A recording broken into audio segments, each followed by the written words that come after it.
Olá, meus irmãos. A paz do Mestre Jesus esteja com todos vocês. Que Deus abençoe quem me ouve, meu irmão. Que Deus abençoe, minha irmã. Como que está o coração, como que está a vida? Talvez esteja triste agora, mas tenho certeza, em breve se alegrará, porque agora nós vamos ouvir a voz do Senhor e que Ele possa vir falar direto aos nossos corações. O texto hoje para nossa breve reflexão é um texto que eu já ministrei para vocês e bastante conhecido, mas quero novamente e humildemente ministrá-lo. Vamos lá? A palavra que o Senhor tem para nós hoje encontra-se no Evangelho de Jesus Cristo segundo o guerreiro e evangelista Marcos, capítulo 5, a partir do verso 35 em diante. O texto sagrado diz: Enquanto Jesus ainda falava com a mulher, chegaram mensageiros da casa de Jairo, o líder da sinagoga, e lhe disseram: Sua filha morreu, para que continuar incomodando o mestre? Jesus, porém, ouviu essas palavras e disse a Jairo: Não tenha medo, apenas creia. Então Jesus deteve a multidão e não deixou que ninguém acompanhasse, exceto Pedro, Tiago e João, irmão de Tiago. Quando chegaram à casa do líder da sinagoga, Jesus viu um grande tumulto, com muito choro e lamentação. Então entrou e perguntou: Por que todo esse tumulto e choro? A criança não morreu, está apenas dormindo. A multidão riu de Jesus. Ele, porém, fez todos sair e levou o pai da menina e os 3 discípulos para o quarto, onde ela estava deitada. Segurando-a pela mão, disse-lhe: Talita cumi, que quer dizer: Menina, levante-se. A menina, que tinha 12 anos, levantou-se de imediato e começou a andar. Todos ficaram muito admirados. Jesus deu ordens claras para que eles não contassem a ninguém o que havia acontecido, e depois mandou que desse alguma coisa para a menina comer. Glória a Deus. Irmãos, esse é o milagre de Jairo, líder da sinagoga, que em concomitância aconteceu com a mulher do fluxo de sangue. Jairo foi até Jesus, talvez porque ele tivesse ouvido que todos aqueles, quando ele tocasse, seriam curados. E quando ele foi, a menina dele ainda estava adoecida, quando ele pediu ao mestre. E ele tinha uma palavra do rei. Ele tinha uma palavra do rei Jesus: Vamos até a sua casa, que eu irei vê-la. E só de nós termos uma palavra já é motivo de muita alegria, irmãos. Mas no meio do processo, até que a palavra se cumpra, acontecerá alguns percalços, como por exemplo o Senhor Jesus parar para fazer milagres que não são os nossos, como a mulher do fluxo de sangue. E nesse contratempo aconteceram muitas coisas. Eu quero contemporalizar esses versículos a nós. A palavra diz assim: Enquanto Jesus ainda falava com a mulher, chegaram mensageiros da casa de Jairo, o líder da sinagoga, e lhe disseram: Sua filha morreu. Para que continuar incomodando o mestre? Eu quero te falar, meu irmão, os mensageiros eram da casa de Jairo. Jairo significa aquele que foi alcançado. E entenda uma coisa, irmão, às vezes os mensageiros de más notícias serão da nossa própria casa. As más notícias chegarão no processo, irmão. Nós não seremos livres das más notícias. Sabe por quê? Nós precisamos ter uma má notícia no caminho para dar um valor adequado na boa notícia, não é verdade? Vocês já repararam que nós só damos valor àquilo que nós perdemos? Naquilo que de fato nós temos uma notícia ruim a respeito daquilo? Muitas vezes nem damos valor quando nós temos disponível ali na nossa mão, mas quando nós perdemos, meu irmão, o nosso coração começa a sangrar. E às vezes os mensageiros de má notícia, irmão, tá dentro de casa. Então é necessário que nós venhamos a identificar essas coisas. Em Jeremias 6:24 fala assim, ó: Já ouvimos a fama desse exército e as nossas mãos ficaram fracas de medo. O desespero tomou conta de nós, dores nos dominam, como dominam a mulher que dá à luz. E uma das coisas que o Senhor Jesus fala, que justamente quando está perto do milagre, irmão, é que as dores aumentarão. E aumentarão muito, como se nós estivéssemos sentindo dores de parto. Então, se você está recebendo más notícias, eu quero te trazer uma alegria, meu irmão. Eu quero ser um portador de boa notícia, porque você está perto do milagre. É porque o milagre está perto de acontecer, mas para isso tem que respeitar o processo. E Jesus ouviu, né? Jesus, porém, ouviu as palavras e disse a Jairo: Não tenha medo, apenas creia, pequeno rebanho. E Jesus é o portador da boa notícia. Ele já tinha dado a palavra a Jairo. Não importava o que acontecia no meio do caminho, irmão, estava tudo no controle de Deus. Então não deixe o medo te dominar, porque as más notícias, como desses exércitos, que era o exército inimigo que Jeremias estava citando, fala assim: Nossas mãos ficaram fracas de medo. O Senhor sabe que o medo tentará te dominar. Não deixe o medo tentar te dominar, porque o medo pressupõe castigo. Não, Jesus já nos perdoou, irmão, já perdoou todos os nossos pecados. Não vai ter castigo, vai ter milagre. Eu quero repetir, vai ter milagre. Então não deixa o medo de dominar. 1 João 4,18. Quando o amor perfeito chegar, ele lança fora todo medo. Esse é o papel do Senhor Jesus aqui no nosso meio. Esse é o papel da palavra de Deus. Vocês já viram que quando nós ouvimos a palavra de Deus, parece que o nosso coração fica em paz quando nós sabemos que Deus está falando conosco, irmão. Então não importa o que aconteça no meio do caminho, irmão, só não deixe o medo te dominar, não deixe a ansiedade. Entregue em oração e nesse processo será necessário nós mantermos a oração, meu irmão, em alta, porque só se alcança a glória através da oração. Eu quero repetir, só se alcança a glória através da oração. Eu estou pregando aqui para pessoas que têm sentido medo. Essa mensagem vai de encontro ao coração de pessoas que pensam que toda a sua luta foi em vão, porque Jesus parou no meio do caminho para atender outras pessoas, porque más notícias chegaram. Eu estou pregando aqui para pessoas que começaram a orar pelo seu filho e pela sua filha que estão perdidos na droga e na prostituição, e eles começaram a se prostituir ainda mais. Foram morar em Londres, viver uma vida de prostituta de fama. O seu filho adentrou dentro da biqueira. Antes ele era só aviãozinho, agora é o líder do tráfico. Eu estou pregando aqui para pessoas em que o dia mal chegou e chegou sem pedir licença, metendo o pé e entrando com tudo, e no dia mal precisa de resistência, resistir ao medo. Para pessoas a qual o marido, a esposa que está orando pelo marido, traía com uma, agora está traindo com duas, com três. Para aquela pessoa que você tem orado e que ama, antes ela estava só em depressão, agora ela está em depressão e está começando a usar drogas, está saindo com gente que não deveria sair. Não tenha medo, pequeno rebanho, apenas creia. No dia mal, resistência. Olha, então Jesus deteve a multidão e não deixou que ninguém o acompanhasse, exceto Pedro, Tiago e João, irmãos de Tiago. Por quê, meu irmão? Porque Pedro, Tiago e João é os discípulos, é aqueles que creram. É aqueles. Então, o Senhor vai começar, meu irmão, a limpa. No processo, alguns ficaram pelo caminho. Não tem jeito, irmão. Não tem jeito. Alguns milagres o Senhor faz em público, mas outros milagres é no íntimo, e algumas pessoas vão ser limadas. E se você ficar tentando manter gente perto que é para estar longe, irmão, você está atrasando o seu milagre. Então não pode mesmo, sabe? Tem que deixar. Por quê? Porque você não entregou na mão de Jesus, você não foi lá, irmão, toca na minha filha, toca no meu problema, Senhor. Senhor, toca no meu casamento. Oh meu Deus, eu estou perdido, a minha casa está em destruição, toca na minha família. Pai, toca no meu relacionamento, cura, restaura. Você entregou na mão de Deus, irmão.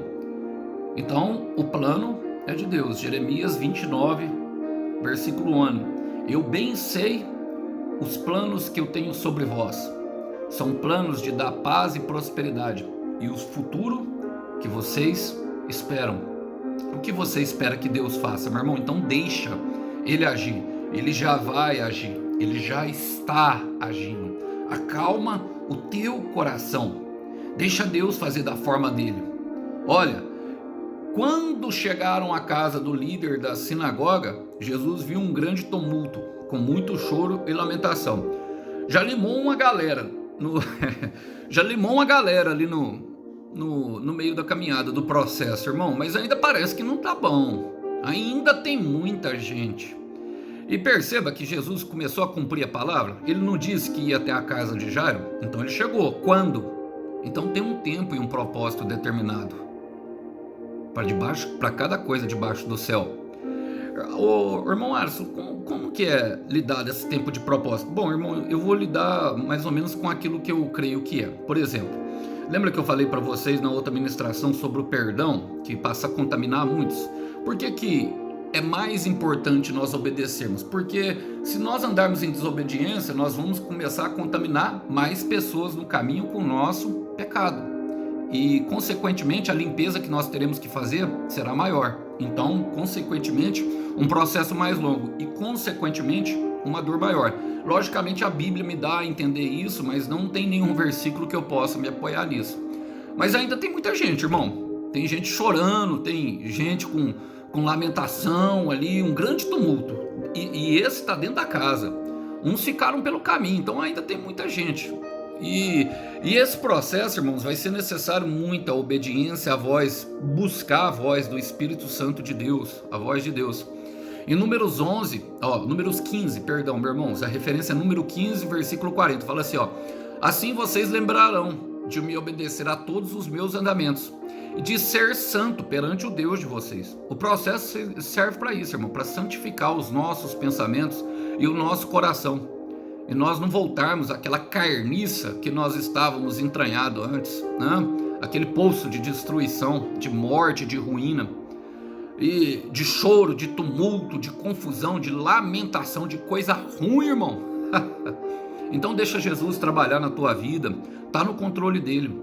Olha, então entrou e perguntou, foi Jesus, irmão, ele foi convidado, ele entrou e perguntou. Ele entra, quando ele é convidado, irmão, ele entra. Eis que estou à porta e bato. Se você abrir a porta, eu entrarei e cearei com você.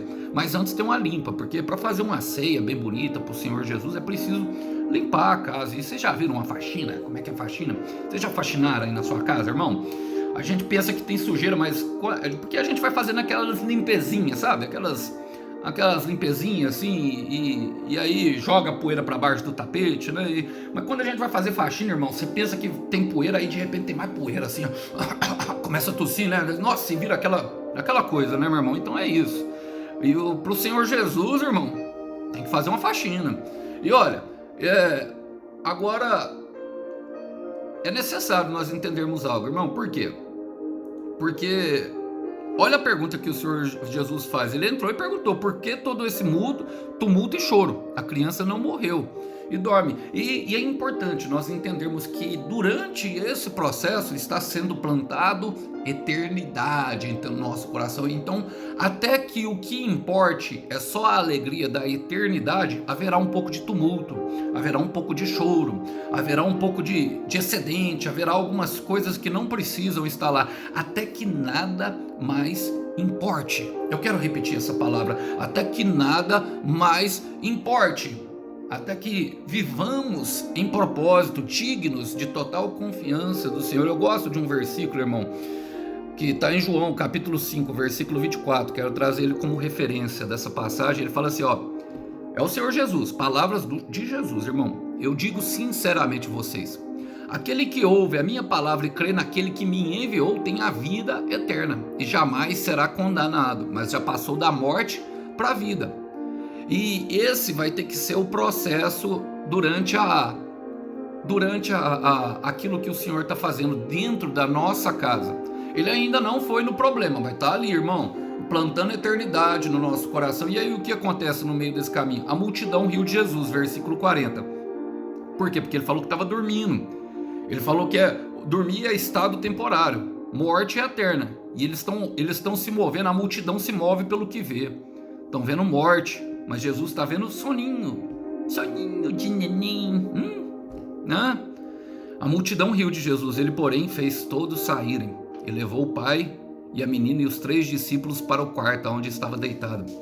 Quero declarar sobre a sua vida, meu irmão. Quero declarar para a sua vida, minha irmã. Jesus vai te levar a um lugar mais íntimo. Jesus quer te levar a um lugar de mais intimidade. Jesus quer te levar a um lugar aonde os seus pés não toquem o chão. Jesus quer te levar a um lugar aonde você não tenha mais medo de cair. Mas para isso vai ter que sair mais gente. Pessoas que estão minando a fé.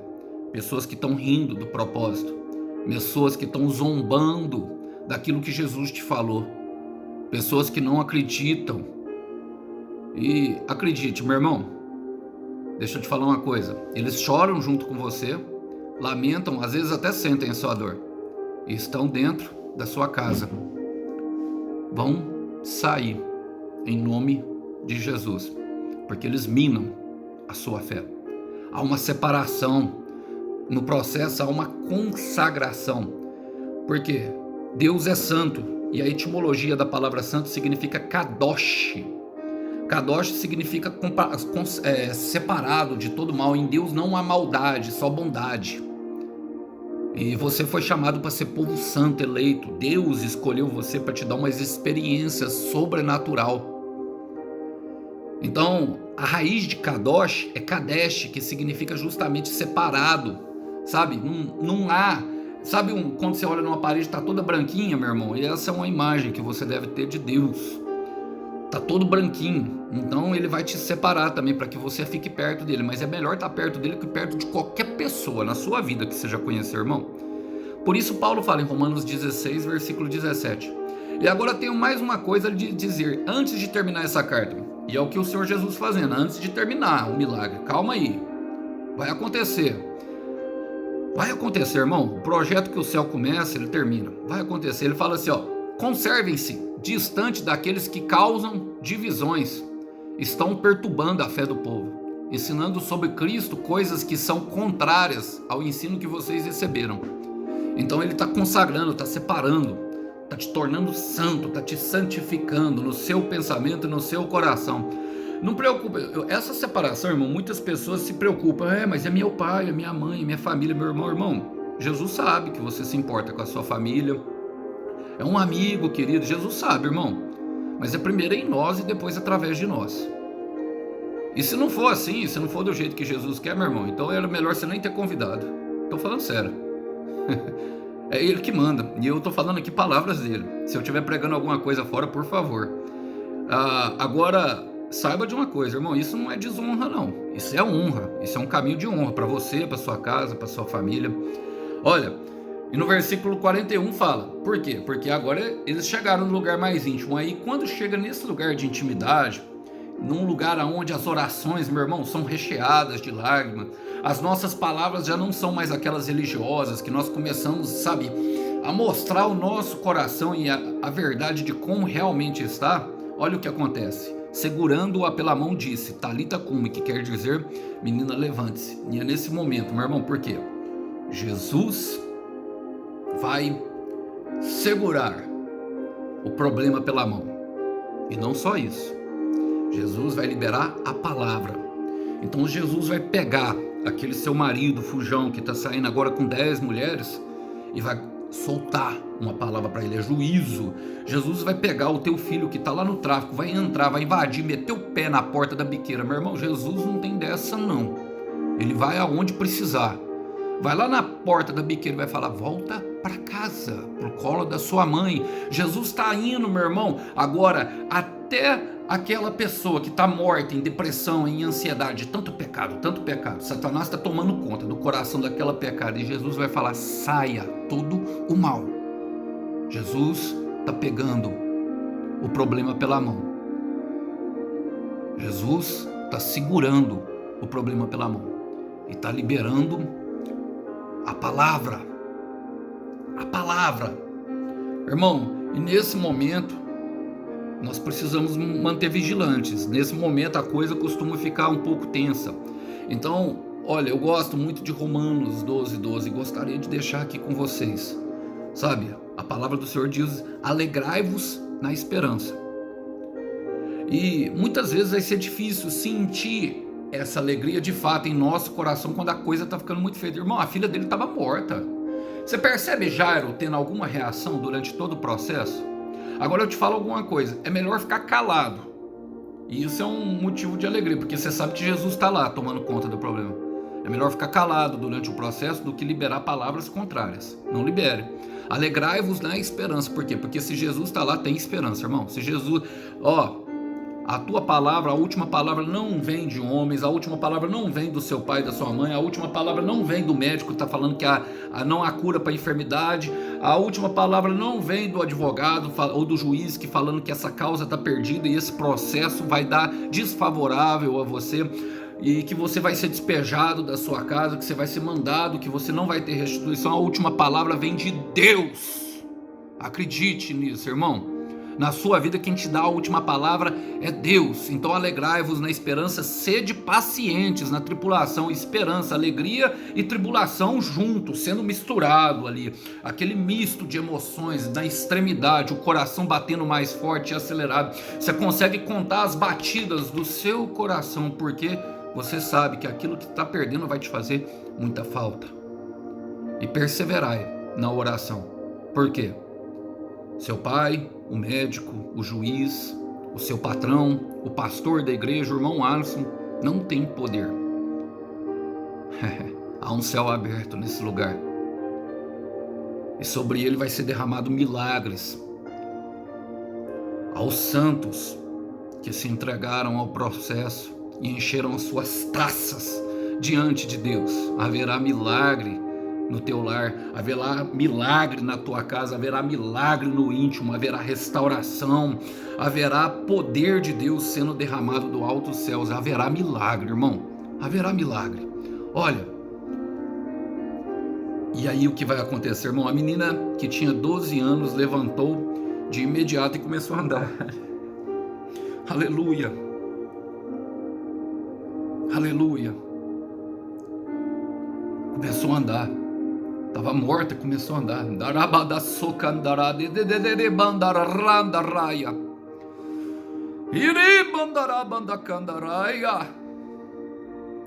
Começou a andar.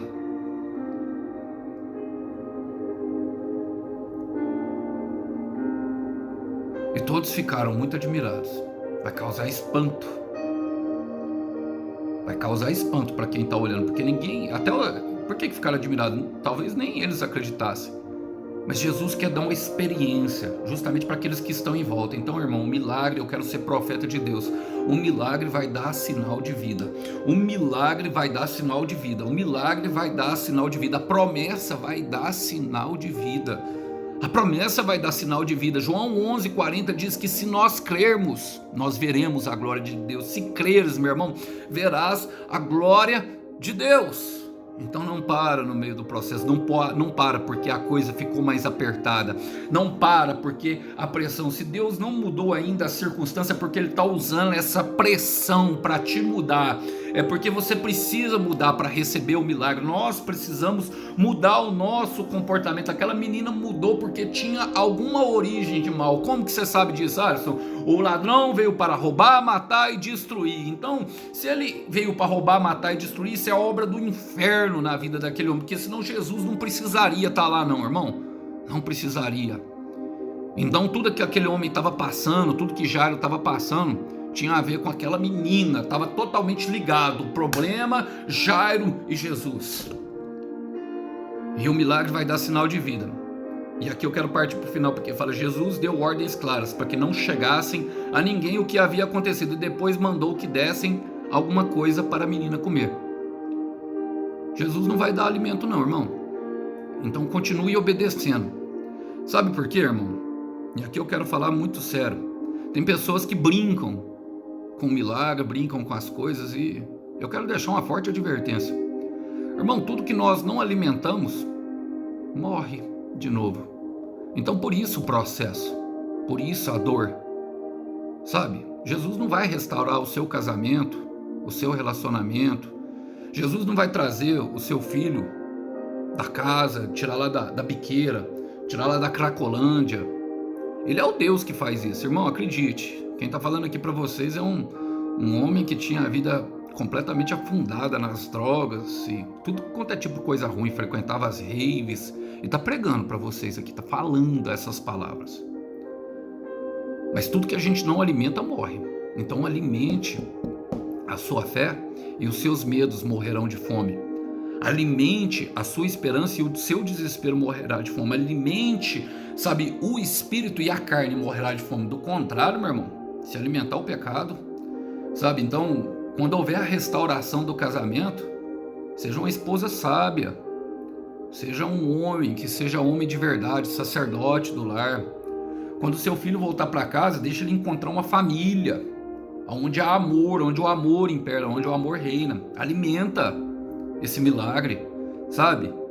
Construa memórias, vá para a mesa, sente, toma um café da manhã, diga: eu te amo, eu me importo muito com você, porque se aconteceu destruição é porque houve falta de palavras.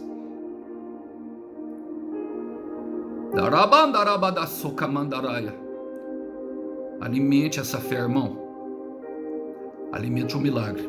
Continue obedecendo a Deus.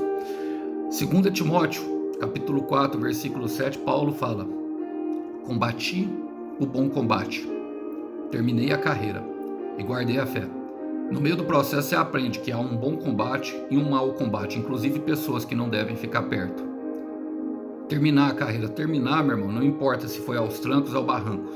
Importa que você termine e persevere até o fim. Mas eu quero me apegar a guardar a fé.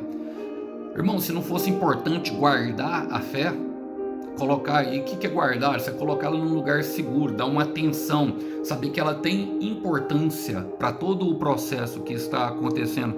Não estaria escrito lá na Bíblia que nós precisaríamos guardar a fé. Então guarde a fé, sabe? Guarde justamente, alimente a sua fé.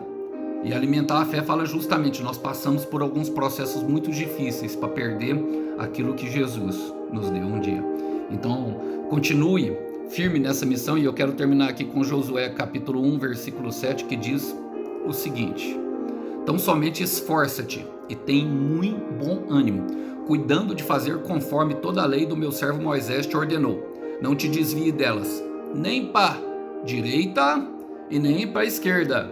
Eu quero repetir isso, nem para direita e nem para esquerda. Eu vou repetir mais uma vez, nem para direita e nem para esquerda, a fim de que sejas bem-sucedido por onde quer que andares. Guarde isso no teu coração, irmão, que os irmãos possam ficar com essa breve mensagem. A paz do Senhor Jesus esteja com todos, irmãos. Até uma próxima. Tchau, tchau.